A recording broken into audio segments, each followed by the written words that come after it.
और माज आपके वो सटल हिंट्स समझ में आ रहे थे रोज, लेकिन लग नहीं रहा था ऐसा होगा, लेकिन हो गया फाइनली। उसी तरफ बढ़ गए, 30 दिन का पॉज आ गया है। पहले तो क्या क्या हुआ सिलसिलेवार तरीके से समझाइए और किस तरह से ग्लोबल मार्केट उसको ले रहे हैं। Good morning. गुड मॉर्निंग आशीष। और ये एक तरह से अगर देखा जाए तो ये होना भी था, क्योंकि पहले भी ये हो चुका है कोलंबिया के साथ। मगर हम ये भी बात कह रहे थे कि जिस तरह के टैरिफ्स का मामला कुछ अलग, वो मामला थोड़ा अलग था। मगर एक अब बाजार इस बात को शायद मान कर चलने लगे कि डोनाल्ड ट्रंप जो है इस तरह का कोई कदम नहीं उठाएंगे जैसे उनकी खुद की अर्थव्यवस्था को नुकसान पहुंचे। ये तो शायद उनको भी किसी ने जाकर कहा होगा, इसलिए उन्होंने भी कहा कि अब भाई थोड़ा नेगोशिएशन किया जाए, डील करी जाए। और कल हमने ये भी कहा था कि कनाडा और मेक्सिको झुकने वाले तो थे नहीं, और उन्होंने भी टैरिफ लगाए थे, तो उन्हें डील करनी पड़ी। तो पहले तो मेक्सिको की राष्ट्रपति क्लॉडिया शेनबॉम ने कल अपने एक्स के हैंडल पर यह लिखा कि बहुत सारे समझौते हुए हैं यूएस के साथ, 30 दिनों के लिए टैरिफ्स को टाला गया है। और वो इसलिए हुए हैं क्योंकि मेक्सिको जो है अब सीमा पर 10,000 सैनिकों को तैनात करेगा इमिग्रेशन को रोकने के लिए, स्मगलिंग को रोकने के लिए। और दोनों ही देशों के साथ जो बातचीत हुई उसमें एक चीज़ कॉमन थी, वो थी फेंटेनिल। वो फेंटेनिल की स्मगलिंग को रोकने के लिए दोनों देशों ने कहा है कि हम कदम उठाएंगे।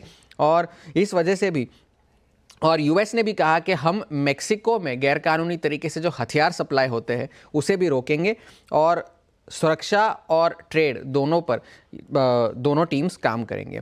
जस्टिन ट्रूडो ने भी आज तड़के एक्स पर लिखा कि उनके भी सीमा पर 10,000 सैनिकों को तैनात किया जाएगा इमिग्रेशन को, फेंटेनिल को रोकने के लिए। फेंटेनिल के जो कार्टेल्स हैं उन्हें आतंकवादी घोषित किया जाएगा, और नए $200 मिलियन का वो निवेश करेंगे इंटेलिजेंस के एक्शंस को लेने के लिए, स्मगलिंग वगैरह रोकने के लिए। तो इसके बाद हुआ ये कि जो कनेडियन डॉलर और मैक्सिकन पेसो, जो कि दुनिया की सबसे वर्स्ट परफॉर्मिंग करेंसीज थे कल तक, वो अब दुनिया के बेस्ट परफॉर्मिंग करेंसीज हो गए, क्योंकि उन्होंने अपने सारे लॉसेस जो है रिकवर कर लिए। कैनेडियन डॉलर में 1% की तेज़ी थी, मैक्सिकन पेसो में लगभग 2% की तेज़ी थी। और यूएस के बाजार रिकवर हुए, पर उतने भी नहीं हुए जितने होने चाहिए थे। डाउ तो खास करके रिकवर हुआ, 550 पॉइंट रिकवर हुआ निचले स्तरों से, मगर फिर भी लाल निशान में बंद हुए। S&P 500 में भी 70 पॉइंट की रिकवरी देखने मिली, मगर फिर भी लगभग 3/4% का नुकसान था। नैस्डैक में भी 1% का नुकसान था। तो ये तो रही मेक्सिको और कनाडा की बात। अब चीन कह रहा है भाई हमारा क्या, चीन पर तो अभी भी टैरिफ लगने हैं। मगर डोनाल्ड ट्रंप ने कहा है कि मैं शी जिनपिंग से बात करूँगा, बातचीत शायद अगले 24 घंटों में हो, तो वहाँ पर भी कोई निष्कर्ष निकल कर आए। चीन के बाजार आज भी बंद हैं। कल से, आज बंद है क्या? कल से शुरुआत होगी उनकी ट्रेडिंग की, रिजम्पशन कल होना है।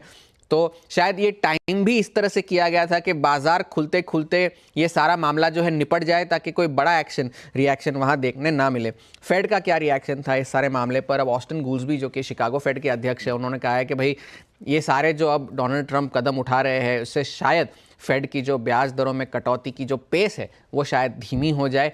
हमें ध्यान से चलना होगा, ध्यान में रखकर चलना होगा कि ये सारी अनसर्टेनिटीज़ अब हमारे बीच में है, तो महंगाई जो है शायद और बढ़ने लग जाए, तो ब्याज दरों में कटौती थोड़ी सी धीमी होनी चाहिए। अब एनालिस्ट का क्या कहना है? अब एनालिस्ट ने ये कहा है कि भाई जो ऐसे स्टॉक्स है जिनका वैल्यूएशन बहुत ज़्यादा है, जो सबसे ज़्यादा महंगे हैं, बिग टेक की तरफ इशारा था ये जेपी मॉर्गन का, और उन्होंने कहा कि वो सबसे ज़्यादा वल्नरेबल है, रिस्की है, कि अगर ऐसी कोई टैरिफ लग गई, ट्रेड वॉर हो गया, तो उन्हें सबसे ज़्यादा नुकसान पहुंच सकता है। ये जेपी मॉर्गन का कहना था। गोल्डमैन सैक्स ने भी कहा कि S&P 500 में एक 5% डाउनसाइड की रिस्क है अगले कुछ महीनों में इस सारी अनसर्टेनिटीज़ को लेकर। और आरबीसी कैपिटल मार्केट्स ने भी यही कहा है कि एक ड्रॉडाउन 5 से 10% के बीच का इस साल S&P 500 में आ सकता है। लेकिन ये सारी जो शुक्रवार से जब ये बाजार गिरने शुरू हुए थे यूएस के, वहाँ पर क्या हुआ? हेज फंड्स ने जो है 5वें हफ्ते लगातार यूएस के शेयरों को बेचा, मगर रिटेल ने खरीदारी की। उस दिन पिछले हफ्ते भी हम ये बात कर रहे थे कि वो $4 बिलियन की इन्फ्लो हमें देखने मिले थे ETFs में। कल भी शुक्रवार के सेशन में रिटेल ने लगभग $2 बिलियन की खरीदारी करी है। तो रिटेल अभी भी हर गिरावट में खरीदारी करने के मौके ढूंढ ही रहा है वॉल स्ट्रीट पर। आज क्या होना है? आज यूएस के फैक्ट्री ऑर्डर्स, ड्यूरेबल गुड्स का डेटा आना है, अल्फाबेट के नतीजे आ जाने हैं, AMD के नतीजे आ जाने हैं, टोयोटा, पेप्सी, काफ़ी सारे नतीजे आने हैं, और फेड के काफ़ी सारे अफसरों के बयान भी हैं। तो इन सारी चीज़ों पर नज़र रखने की ज़रूरत है। लेकिन अब जो सबसे बड़ा ट्रिगर ये होगा कि चीन के साथ डोनाल्ड ट्रंप का क्या रवैया होता है। फिलहाल के लिए आपकी जैसी पोजीशनिंग है, हैंडओवर वैसा है। आप अगर लॉन्ग है तो बहुत अच्छी रिकवरी हुई है, आप अगर शॉर्ट है तो आप कह सकते हैं कि अनिश्चितता अभी भी बनी हुई है।